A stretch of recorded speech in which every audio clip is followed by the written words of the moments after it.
ध्यायेत नित्यं महेशं रत्गृणिभं चारुचंद्रावतंसं रत्नाकल्पोज्ज्वलांगं परशु मृगवरा भीतिहस्तं प्रसन्नं पद्मासीनं समन्तात् अस्तुत्ममृगणैर् व्याघ्रकृतिं वसानं विश्वाद्यं विश्वबीजं निखिल भयहरं पंचवक्त्रं त्रिनेत्रम्।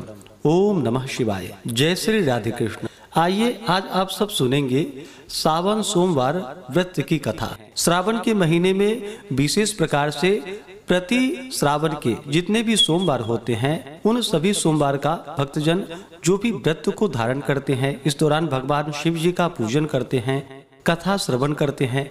इससे भगवान शिव जी अपने भक्तों के सभी प्रकार के दुख और कष्टों को दूर कर देते हैं तथा सुख और समृद्धि का आशीर्वाद प्रदान करते हैं। सावन सोमवार के व्रत में इस दिन जो कि दिन भर उपवास रहते हुए भगवान शिव जी का सुबह और शाम के वक्त पूरे विधि विधान के साथ पूजन करना चाहिए। इस व्रत में कम से कम 3 प्रहर बीत जाने के बाद ही फलाहार आदि ग्रहण करनी चाहिए। इस व्रत को जो कि फलाहार रख के भी धारण किया जाता है, जो फलाहार नहीं रख पाते हैं तो रात्रि में एक समय सेंधा नमक का प्रयोग करते हुए भोजन को ग्रहण करना चाहिए। तो आइए सुनते हैं श्रावण मास श्रावण सोमवार व्रत की कथा। तो बोलिए प्रेम से भगवान भोलेनाथ की जय, माता पार्वती की जय, सर्वदेवी देवता की जय। कथा के अनुसार प्राचीन काल की बात है। एक नगर में एक वैश्य रहता था जो बड़ा ही धनी तथा ऐश्वर्य युक्त था, जिसके कारण उसे किसी प्रकार का दुख या कष्ट नहीं था। परंतु इतनी अतुल संपत्ति होते हुए भी उसे भोगने वाला उसकी कोई संतान न थी, जिसका उसे सर्वदा ही दुख बना रहता था। वैश्य भगवान शिव जी का बड़ा भक्त था और प्रति सोमवार को शिव जी का व्रत तथा पूजन किया करता था। उसे विश्वास था कि भगवान शिव जी का भजन पूजन करने से मुझे एक दिन पुत्र अवश्य ही उत्पन्न होगा, जो मेरे इस अतुल धन का भोग करेगा। ऐसा मन में विचार कर वह प्रति सोमवार को व्रत करता तथा सायंकाल शिव जी के मंदिर में जाकर दीपक जलाया करता था तथा बड़ी भक्ति से मधुर पाक व्यंजन बनाकर शिव जी को भोग लगाकर स्वयं प्रसाद लेता और पत्नी को देता था। उसे ऐसा करते देख भक्त वत्सला देवी पार्वती से रहा नहीं गया और वे भगवान शिव जी से बोली कि हे भगवान, हे प्रभु, यह वैश्य प्रति सोमवार को आपका व्रत करके सायंकाल दीपक जलाता है तथा इस प्रकार बड़ी भक्ति भावना से पूजन करता है, अतः आप इसके दुख का निवारण शीघ्र क्यों नहीं करते। तब पार्वती जी के सुंदर वचनों को सुनकर भगवान शिव जी बोले कि हे देवी पार्वती, इस वैश्य के तो पुत्र नहीं हैं, यह इसके पूर्व जन्म का ही फल है।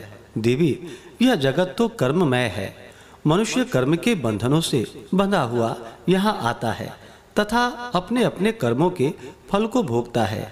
उसी प्रकार यह वैश्य भी पूर्व जन्म के कर्म के कारण इस जन्म में निसंतान होकर दुख उठा रहा है। शिव जी के ऐसे उपदेशात्मक वचनों को सुनकर माता पार्वती नहीं मानी और कहने लगी कि हे ईश्वर, आप तो भक्त वत्सल हैं, फिर अपने भक्त पर क्यों दया नहीं करते, जबकि वह सदैव आपकी भक्ति प्रेम पूर्वक पूजा करता है।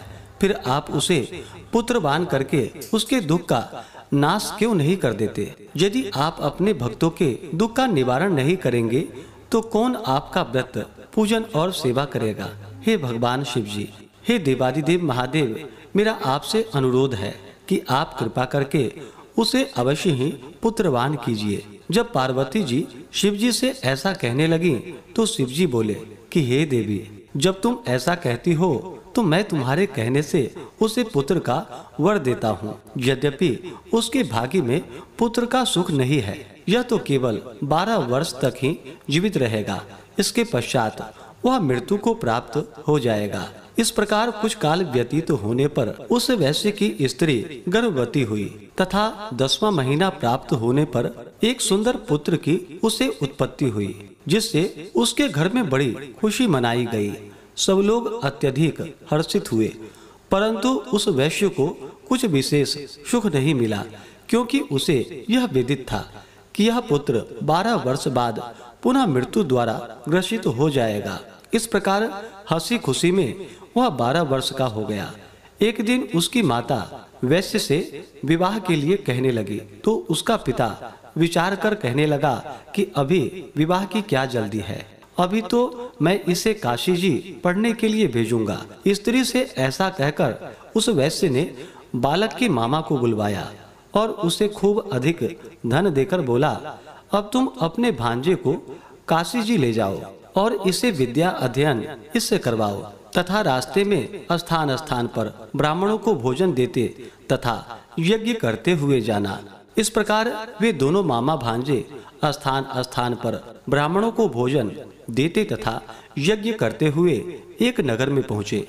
वहाँ के राजा की कन्या का उस दिन विवाह था। कन्या बड़ी ही रूपवती और सर्वगुण संपन्न थी, परंतु राजकुमार अर्थात जिससे उस राजकुमारी का विवाह होने वाला था वह काना था, जिससे उसके पिता को चिंता थी। परंतु जब उसने वैश्य के पुत्र को देखा जो बड़ा रूपवान था, तो विचार कर उसके मामा से कहने लगा कि यदि थोड़ी देर के लिए आप अपने भांजे को मुझे दे दें तो आपकी बड़ी कृपा होगी। थोड़ी देर की ही बात है, विवाह हो जाने के पश्चात इसे हम वापस कर देंगे और आपको बहुत सा धन भी देंगे। फिर तो बालक के मामा ने स्वीकार कर लिया। वर का पिता उसे वर बनाकर मंडप में ले गया और विवाह का समस्त कार्य बड़ी दक्षता से संपन्न किया। परंतु जब लड़का सिंदूर दान करके लौटने लगा तो उसने कन्या की साड़ी के आंचल पर लिख दिया कि हे भामिनी, तुम्हारा विवाह मुझ वैश्य के पुत्र से हुआ है और अब मैं काशी जी में पढ़ने जा रहा हूँ, परंतु जिसके साथ तुम्हें भेजा जाएगा वह एक आंख का काना तुम्हारा पति नहीं है।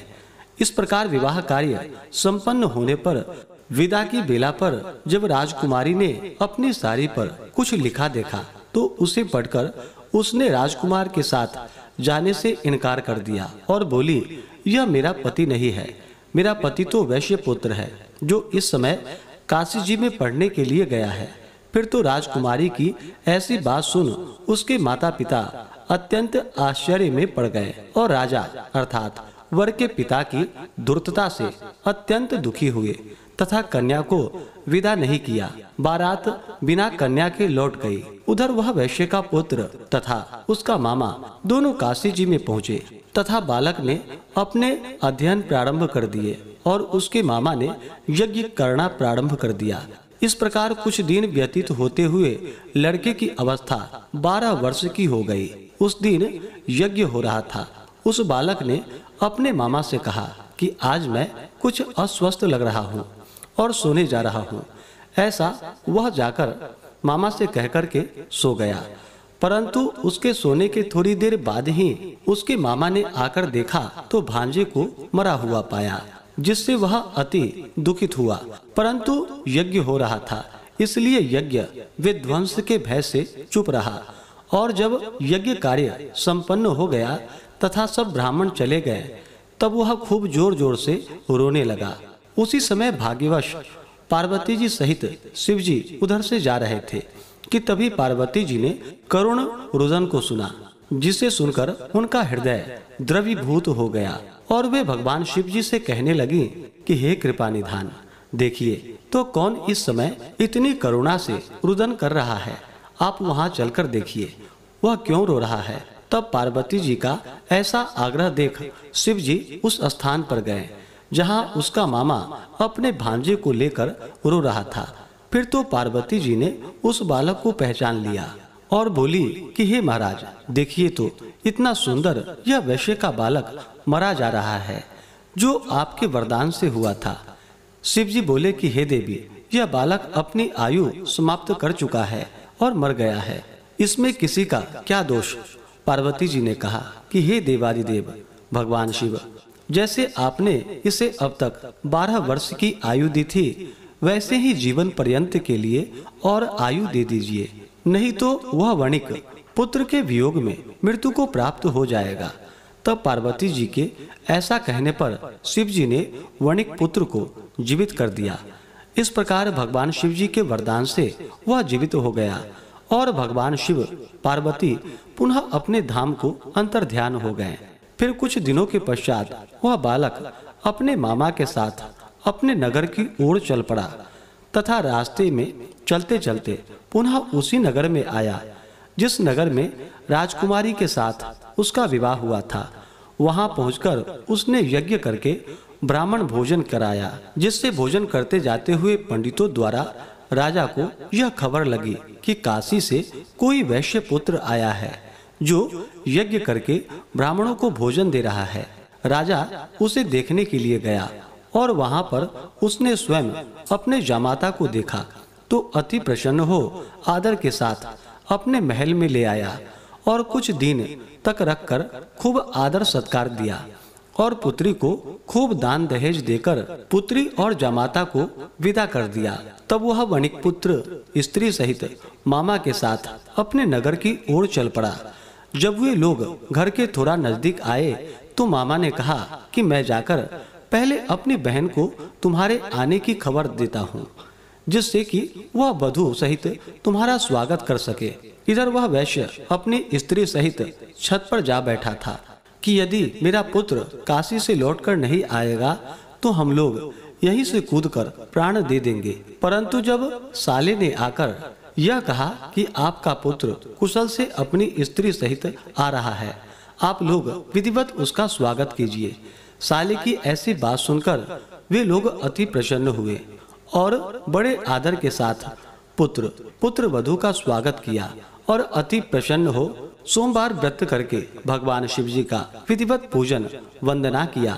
जो मनुष्य इस प्रकार से भगवान शिव का प्रिय सोमवार का व्रत धारण करते हैं, भगवान शिव जी का पूजन करते हैं और इस कथा को पढ़ते हैं अथवा सुनते हैं, वह सभी कष्टों से छूटकर अपने समस्त मनोरथों को पूर्ण कर पाते हैं।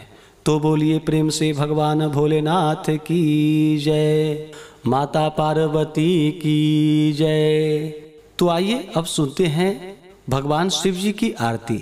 शीश गंग अर्धंग पार्वती सदा विराजत कैलासी, नंदी भृंगी नृत्य करत है गुण भक्तन शिव की दासी। शीतल मंद सुगंध पवन वह बैठे हैं शिव अविनाशी, करत गान गंधर्व सप्त स्वर राग रागिणी अति गासी। यक्ष रक्ष भैरव जहाँ डोलत बोलत हैं वन के वासी, कोयल शब्द सुनावत सुंदर भवर करत है गुंजासी। कल्प द्रुम अरु पारिजात तरु लाग रहे हैं लक्षासी, कामधेनु कोटिक जहाँ डोलत करत फिरत हैं भिक्षासी। सूर्यकांत सम पर्वत शोभित चंद्रकांत सम हिम राशि, छहो तो ऋतु नित फलत रहत हैं पुष्प चढ़त हैं वर्षासी। देव मुनि जन की भीड़ पड़त है निगम रहत जो नित गासी, ब्रह्मा विष्णु ध्यान करत हैं कुछ शिव हमको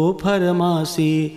रिद्धि सिद्धि के दाता शंकर सदा आनंदित सुख राशि, जो कोई सुमिरन सेवा करता टूट जाए यम की फांसी। त्रिशूल धर जी को ध्यान निरंतर मन लगाए कर जो गासी, दूर करो विपदा शिव तनु को जन्म जन्म शिव पद पासी। कैलासी काशी अविनाशी मेरी सुध लीजो प्रभु, सेवक जान सदा चरण को अपनो जान दर्श दीजो। तुम जो प्रभु जी सदा सयाने अब गुण मेरो सब ढकियो, सब अपराध क्षमा कर शंकर किंकर की विनती सुनियो। शेष गंग अर्धंग पार्वती सदा विराजत कैलासी, नंदी भृंगी नृत्य करत हैं गुण भक्तन शिव की दासी। गुण भक्तन शिव की दासी, गुण भक्तन शिव की दासी। तो बोलिए प्रेम से भगवान भोलेनाथ की जय, माता पार्वती की जय, सर्वदेवी देवता की जय। इसी प्रकार से जो भी भक्त सच्ची श्रद्धा के साथ नियम और निष्ठा के साथ श्रावण मास सोमवार का व्रत धारण करते हैं, इससे भगवान शिव जी अपने भक्तों के सभी प्रकार के दुख और कष्टों को दूर कर देते हैं तथा सुख और समृद्धि का आशीर्वाद प्रदान करते हैं। तो आशा करता हूँ कि यह जानकारी आपको अच्छा लगा हो। इसी प्रकार से ज्ञानवर्धक जानकारियाँ प्राप्त करते रहने के लिए, व्रत पूजा के बारे में जानने के लिए, कथा को सुनने के लिए चैनल पे अगर आप पहली बार आए हैं तो चैनल को लाल बटन दबा करके सब्सक्राइब करें, साथ में बेल आइकन घंटी को दबाएं ताकि आने वाली वीडियो का नोटिफिकेशन आपको समय से मिलता रहे। वीडियो को लाइक करें, शेयर करें, सुखी रहें और स्वस्थ रहें। जय श्री राधे कृष्ण।